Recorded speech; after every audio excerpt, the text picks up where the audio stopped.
When you think of New York City, you probably don't think of waterfalls. So today I'm going to show you 3 waterfalls in New York City that you've never heard of.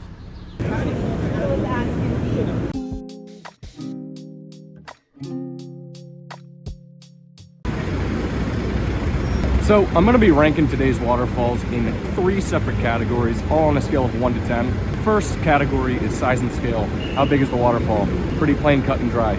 Second element, creativity factor. How unique is the design? And third, does it feel like a tourist attraction or a hidden gem? Let's hit it.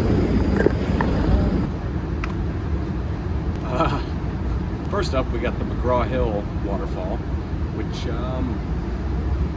is not working today. And I don't know why. This is really disappointing. Alright guys, sorry about the inconvenience. This is what the waterfall looks like when it's actually working. We'll kick the scoring off with the size and scale. This waterfall is big enough to be eye-catching, but ultimately I believe it's the smallest on our list, so I'll give it a 5 out of 10. Moving on to design and uniqueness, the real wow factor here is the plexiglass tunnel. Being able to walk underneath that and see the water flowing over you is definitely a unique element, but beyond that, it's a fairly standard waterfall. It's essentially a single slab of rock with no surrounding greenery, landscaping, or seating areas to elevate the overall atmosphere. So while the tunnel earns it some major points for originality, I'm going to dock it for lacking those extra touches that really make a waterfall feel complete. Overall, I'd give the design and uniqueness a 4 out of 10. Finally, does it feel like a tourist destination or a hidden gem? Part of this answer is going to be a bit situational because the waterfall was not working today, but I didn't really see anyone stopping by this who looked like a tourist while I was filming. I didn't hear anyone stop and say, oh, bummer, it's not working today, like I did. So to me, this felt like a bit of a hidden gem, but again, that could have been due to it not working today. Plus, it's only about a 5-minute walk from the heart of Times Square, so I'll give it a 7 out of 10. This gives McGraw-Hill Waterfall a composite score of 16 out of 30. Next up, we got Paley Park. This is more like it. So let's kick the scoring off again with size and scale. This waterfall is actually about the same size as McGraw-Hill, which was roughly 20 feet tall and 40 feet wide.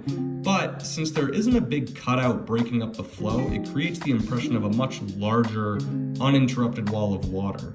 The overall surface area covered by the cascade is larger, making the waterfall feel more imposing. I'll give it a 6 out of 10 for size. As far as the design and uniqueness, it's a pretty straightforward design, but the surrounding area is what makes this waterfall shine. There are some tasteful potted plants and vines on the wall with plenty of sitting areas. Plus, when you leave the park, you actually get some bonus waterfalls on the exterior walls. Overall, I prefer the design of this space much more than McGraw-Hill, and I'm giving it a 7 out of 10. Last up, does this feel like a hidden gem or tourist trap? Felt to me like it was mostly workers and a couple of local families, not so much tourists. So I'm gonna give it an 8 out of 10. This gives Paley Park a final composite score of 21 out of 30. For our final waterfall, this is Greenacre Park.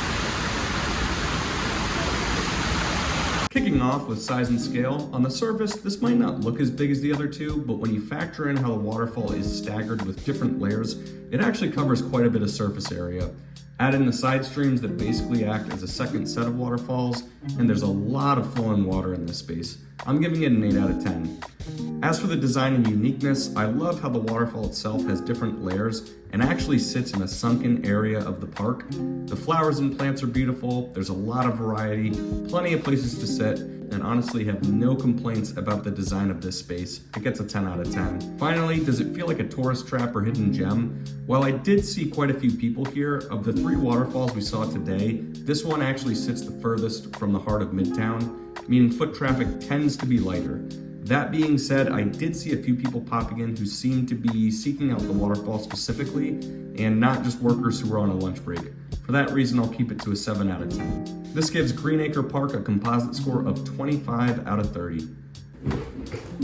Well guys, there you have it. My honest rankings of 3 different waterfalls in New York City, with Greenacre Park ultimately being my favorite. Did you agree with my rankings? Disagree with my rankings? Either way, put a comment below. As always, hope you enjoyed the video, and I'll see you on the next episode.